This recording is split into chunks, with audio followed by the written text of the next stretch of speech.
नमस्कार, मैं प्रताप चौधरी और आप देख रहे हैं news NCR. Achievers talk series के दूसरे एपिसोड में आज हमारे साथ हैं गजेंद्र सिंह चौहान जी। राजपूत समाज से इनको दो बड़े दायित्व दिए गए हैं जिस पर हम आज विशेष चर्चा करेंगे इनके साथ। सबसे पहले मैं आपको बता दूं, अखिल भारतीय स्वर्ण मोर्चा के प्रदेश अध्यक्ष आप हरियाणा के नियुक्त किए गए हैं। और दूसरी जो बड़ी उपलब्धि इनकी है, विश्व क्षेत्रीय परिषद के आप स्टेट संगठन मंत्री हरियाणा से नियुक्त किए गए हैं।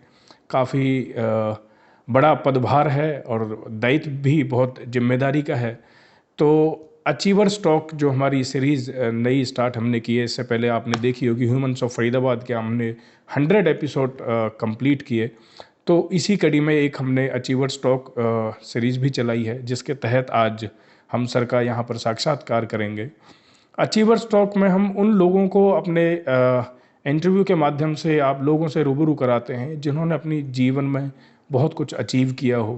तो उसी तरह से आज हम सर के साथ भी चर्चा करेंगे और जानेंगे कि उनके लाइफ के बारे में।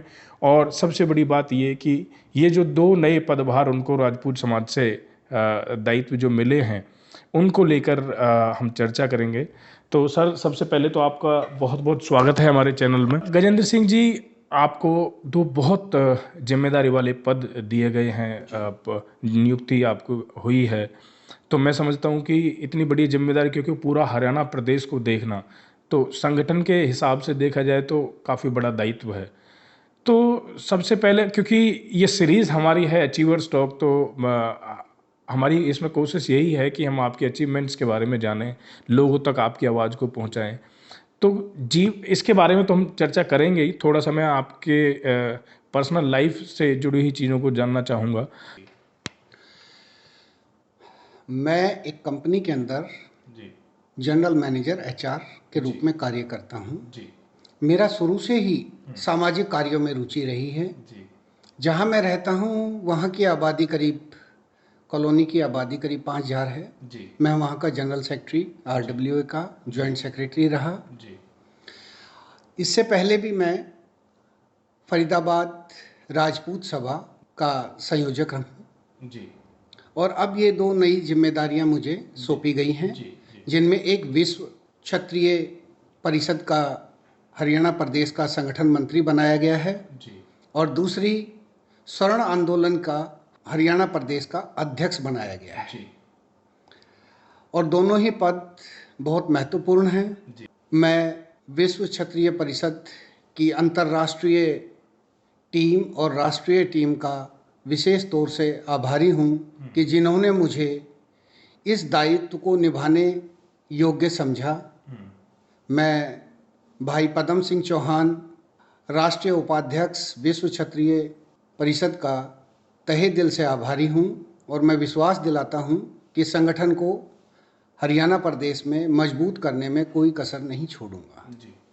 उसी तरह से मैं संजीव कुमार सिंह, राष्ट्रीय अध्यक्ष स्वर्ण आंदोलन का भी तहे दिल से आभारी हूँ कि उन्होंने मुझे ये जिम्मेदारी, हरियाणा प्रदेश की जिम्मेदारी सौंपी है और इस आंदोलन को और तेज करके जन जागरण अभियान के रूप से घर घर तक पहुँचाने का हम लोग कार्य करेंगे।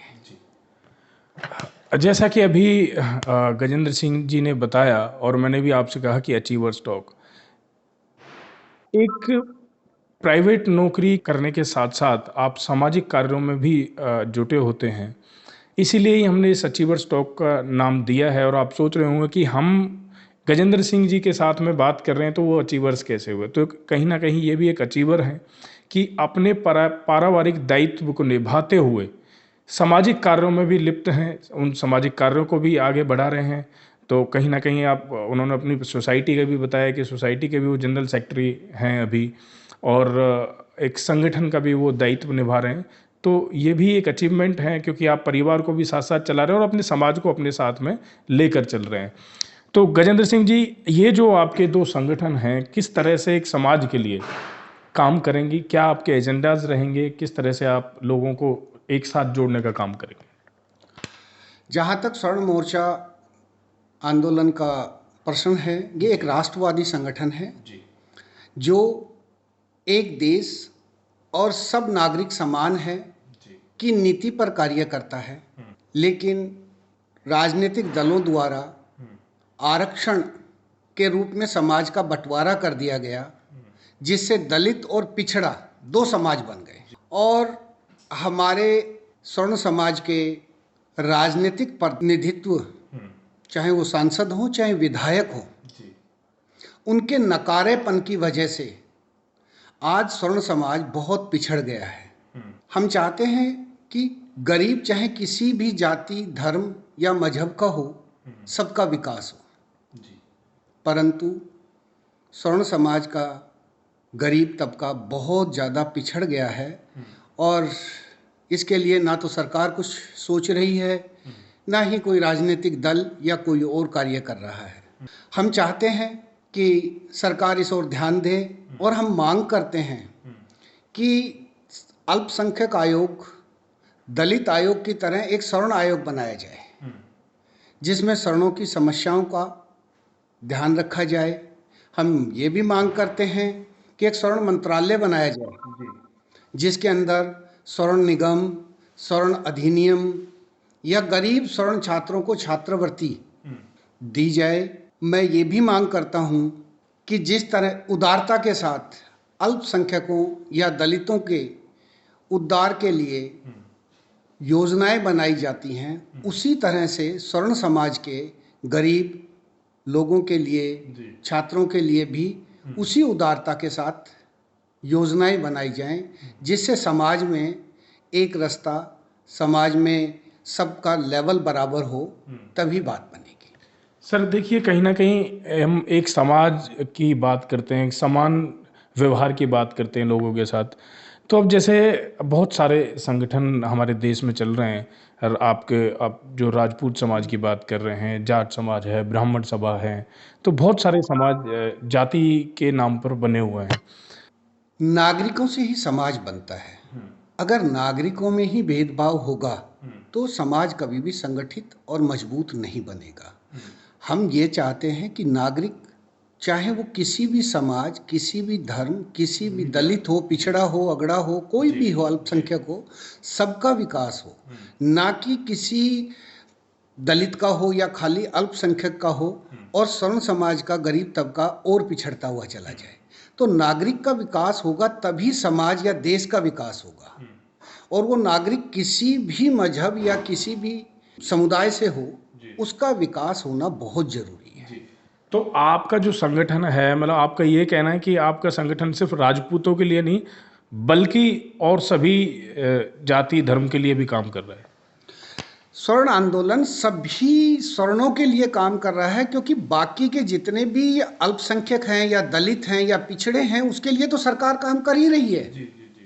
केवल जो परेशानी है वो स्वर्ण समाज को है, जो कि आरक्षण की वजह से आज एक स्वर्ण समाज का गरीब आदमी जो मजदूरी करता है, अगर वो चाहे राजपूत है या ब्राह्मण है या बनिया है, सिख है, कोई भी है, वो बच्चा, उसका बाप मेहनत कर रहा है, मजदूरी कर रहा है, रिक्शा चला रहा है, लेकिन अगर वो 70% भी मार्क्स ले रहा है, 80% भी ले रहा है, तो उसे एडमिशन या नौकरी नहीं मिल रही। दूसरी साइड में अल्पसंख्यक या जो पिछड़ा वर्ग है, वो चाहे आईएएस है उसका बाप, या बिजनेस, बहुत बड़ा बिजनेसमैन है या नेता है, पॉलिटिशियन है, वो बच्चा 40% भी लेके एडमिशन भी हो रहा है, उसको जॉब भी मिल रही है, सब कुछ मिल रहा है। हम चाहते हैं कि या तो आरक्षण हटे, कोई दिक्कत नहीं है, आरक्षण नहीं हटता है तो स्वर्ण आयोग बनाया जाए, जिसकी वजह से जो पिछड़ा स्वर्ण समाज है उसकी मदद की जाए और उसे ऊपर उठाया जाए। तो इसका मतलब आप ये कहना चाहते हैं, या तो सरकार आरक्षण को हटा दे, या फिर स्वर्ण समाज के जो लोग हैं उनको भी आरक्षण दिया जाए। आपका यही कहना है ना? आरक्षण दिया जाए। तो आपको क्या लगता है कि सरकार की वजह से कहीं ना कहीं एक स्वर्ण समाज को अनदेखा किया जा रहा है? बिल्कुल किया जा रहा है। आज की तारीख में सबसे पिछड़ा जो वर्ग है वो स्वर्ण समाज है जी। कहने को स्वर्ण है, हकीकत यह है कि आज स्वर्ण समाज के अंदर भुखमरी, बेरोजगारी ये इतनी ज़्यादा फैल चुकी है कि आने वाला वक्त बहुत ही कठिन होगा। लोग अपने नाम से, अपने धर्म से, अपनी जाति से, अपने स्वर्ण होने के नाम से नफरत करने लगेंगे, क्योंकि बच्चों को हमें देने के लिए कुछ भी नहीं है हमारे बच्चों को देने के लिए। वो मेहनत भी करते हैं, खूब मेहनत कर रहे हैं, पढ़ रहे हैं, सब कुछ कर रहे हैं, उसके बावजूद उनको ना एडमिशन मिलता है, ना नौकरी मिलती है, ना कुछ और कहीं उनको फैसिलिटी मिलती है। अच्छा, गजेंद्र सिंह जी, मैं आपसे एक चीज़ और पूछना चाहूँगा। जैसे कि हरियाणा सरकार ने कहा कि अपने स्टेट के 70% नौकरियां जो हैं वो अपने हरियाणा स्टेट के बच्चों को दी जाएंगी, तो उसको लेकर आपकी क्या प्रतिक्रिया है? क्या ऐसा सच में ऐसा हो रहा है धरातल पर कि बच्चों को जो बेरोजगार हैं उनको नौकरियां मिल रही हैं? फिर वही बात आ जाती है, चाहे सरकार ने कहा कि 100% नौकरी या 70% नौकरी हरियाणा वासियों को मिलेंगी, बिल्कुल ठीक है, लेकिन उसके अंदर फिर आरक्षण शुरू हो जाता है ना। आरक्षण तो वहीं का वहीं है। बिल्कुल बिल्कुल, वो बीमारी तो बीमारी तो वहीं की वहीं है। बात 70% या 100% देने से नहीं है, बात बीमारी जो आरक्षण की है। आज 70% दे रहे हो, 70% का 50% तो आरक्षण के नाम पे उनको दे दिया गया आपको, तो स्वर्ण समाज के पास क्या बचा? नौकरी चाहे कहीं भी हो, एडमिशन चाहे कहीं भी हो, अगर आरक्षण रहेगा तो स्वर्ण समाज तो पिछड़ता ही जाएगा। आज की तारीख में स्वर्ण समाज के पास ना तो नौकरी है, ना पैसा है, ना बिजनेस है, ना जमीन रही, ना जायदाद रही, कुछ नहीं। गजेंद्र जी, आप एक बड़े समाज का प्रतिनिधित्व कर रहे हैं और काफ़ी बड़ी जिम्मेदारी आपके पास है। तो अभी जो वैसे तो ये राजनीतिक सवाल होगा, लेकिन फिर भी मैं आपसे जानना चाहूँगा, क्योंकि आप एक बुद्धिजीवी हैं और कहीं ना कहीं एक संगठन का दायित्व आप निभा रहे हैं, तो मुझे लगता है कि राजनीतिक में सवाल करने में भी कोई आपत्ति नहीं होनी चाहिए।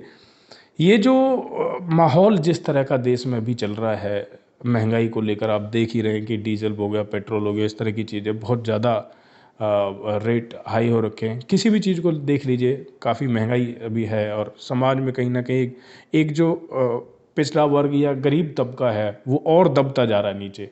तो इसको लेकर आप क्या साझा करना चाहेंगे? नहीं, मेरी नज़र में ये कोई बहुत बड़ा मुद्दा नहीं है। ठीक है, महंगाई बढ़ रही है, लेकिन हमारी तनख्वाहें, हमारे पैसे, हमारी इनकम उसी लेवल पे बढ़ रही है। आज अगर हम कोई चीज़ महंगी लेके आ रहे हैं तो वो किसी दुकानदार से लेके आ रहे हैं, तो वो दुकानदार भी उसमें से कमा रहा है, उसका भी तो भरण पोषण हो रहा है। आज मैं नौकरी करता हूँ तो मेरी सैलरी में भी इंक्रीमेंट उसी रेशियो से हो रहा है। ठीक है, तो ठीक है, महंगाई है, लेकिन हमारी इनकम भी बढ़ रही है। अगर हम आज कंपैरिजन करें, मुझे याद है सन 70 के अंदर जब नॉर्मल तनख्वाह 100 रुपए से नीचे होती थी, तब मान लो एक पुलिस का सिपाही है या कोई भी है, उसकी तनख्वाह 100 रुपए थी, उस टाइम सोना 260 रुपए था। आज सोना 50,000 रुपए है, लेकिन उस सिपाही की तनख्वाह 50,000 हो गई। तो सोना तो सस्ता हुआ। अफोर्डेबिलिटी तो कहीं ना पहले वो आधा तोला खरीदता था, अब वो 1 तोला खरीद सकता है। तो अगर पैसे उसी रेशियो से बढ़ रहे हैं, समाज में विकास हो रहा है, हर जगह हो रहा है, थोड़ा बहुत हमें कष्ट झेलना पड़ेगा।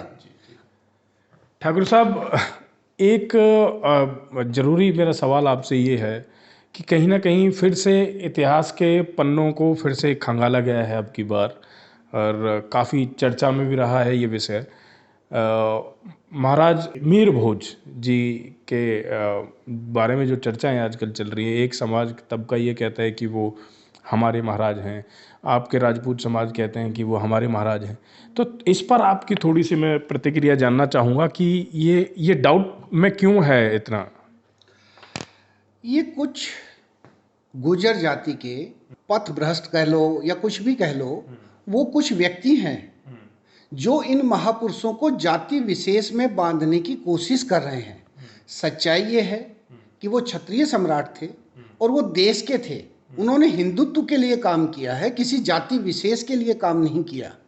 तो हमें उन्हें हिंदू सम्राट के रूप में मानना चाहिए, उनका आदर करना चाहिए।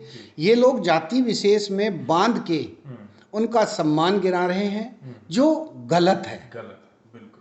जो कोई भी भाई ये कर रहे हैं, मेरा उन सबसे अपील है कि आप भी हिंदू हो, हम भी हिंदू हैं ना। वो क्षत्रिय सम्राट थे, अगर आप भी अपने आप को क्षत्रिय मानते हो तो आपके भी महापुरुष हैं, हमारे भी हैं, और कोई और मानता है उनके भी हैं। वो पूरे राष्ट्र के सम्राट हैं, पूरे राष्ट्र के महापुरुष हैं। हमें उनका आदर करना चाहिए, उन्हें जातियों में बांध के छोटा नहीं करना चाहिए।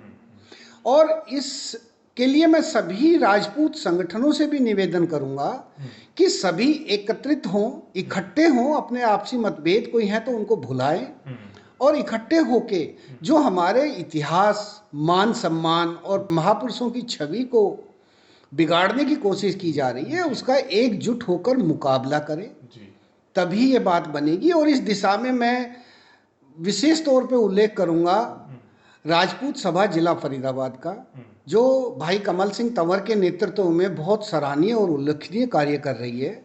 उन्होंने इस मान सम्मान की लड़ाई में बहुत योगदान दिया। अभी भी वो बाल संस्कारों के लिए और राजपूतों की एकता के लिए, क्षत्रियों की एकता के लिए पूरी पर्यटन और पूरे दल बल के साथ लगे हुए हैं। हम सबको ऐसे ही इकट्ठा होके अगर कोई समाज में इस तरह का वैमनस्य फैलाने की कोशिश करता है, उसका मुकाबला करना पड़ेगा, तभी समाज में शांति और भाईचारा कायम रह पाएगा। क्योंकि एक पक्ष चुप रहेगा तो भी समस्या पैदा होगी, दोनों भी जबरदस्त बोलेंगे तो भी समस्या होगी। तो दोनों अगर ताकतवर हैं तो एक दूसरे की ताकत आके चुप हो जाएंगे और अपने आप बात खत्म हो जाएगी। बहुत ही सुंदर शब्दों में वर्णन किया है आपने मिहिर भोज जी की इस बात को, और बिल्कुल सही बात है आपकी कि वो किसी जाति के नहीं हैं, वो किसी गुर्जर समाज के नहीं हैं या राजपूत समाज के नहीं हैं, वो क्षत्रिय समाज के हैं और हिंदुओं के सम्राट हैं और सभी को उनका सम्मान करना चाहिए। और हिंदुओं के समाज, आपने इतने अच्छे से एक बात को कटाक्ष करके कह दिया, नहीं तो बहुत से लोगों से हमने भी चर्चाएं की हैं तो खुल के लोग उनको अपना बनाने की कहते हैं। तो बिल्कुल सही बात है, चाहे वो किसी भी जाति का हो, किसी भी धर्म का हो, तो हिंदू है तो हिंदू समाज के वो सम्राट हैं, क्योंकि पुराने इतिहास के पन्नों में उनका नाम दर्ज है, वो महापुरुष हैं हमारे लिए, हम सब के लिए। तो उनको इस तरह से वर्गों के हिसाब से उनको ना बांटा जाए। आप भी उनको मानिए, राजपूत समाज भी उनको मान रहा है। तो बहुत अच्छी एक नई सोच और नई शुरुआत आज ठाकुर साहब ने की है, और मैं भी यही चाहूँगा कि इस बहस को ख़त्म कर देना चाहिए। तो सर, मैं चाहूँगा कि आप समाज को कोई एक संदेश अपनी तरफ से देना चाहें, या जो आज की युवा पीढ़ी है, कहीं ना कहीं देखिए जैसे जैसे समय में परिवर्तन आ रहा है, तो युवा पीढ़ी भी कहीं ना कहीं बदल रही है और थोड़ा संस्कार की कमी मुझे ऐसा लगता है कि समाज में आजकल बच्चों में है। तो मैं चाहूँगा कि आपकी तरफ से युवाओं के लिए कोई संदेश। इसके लिए मैं सबसे पहले सभी माताओं, बहनों और सभी क्षत्राणियों से अपील करता हूँ कि वो बच्चों को क्षत्रिय संस्कार दें। वो अपने महापुरुषों की गाथाएं, उनके बलिदान का गाथाएं उनको सुनाएं, अपना इतिहास बताएं, जिनसे उनके अंदर संस्कार उत्पन्न होंगे।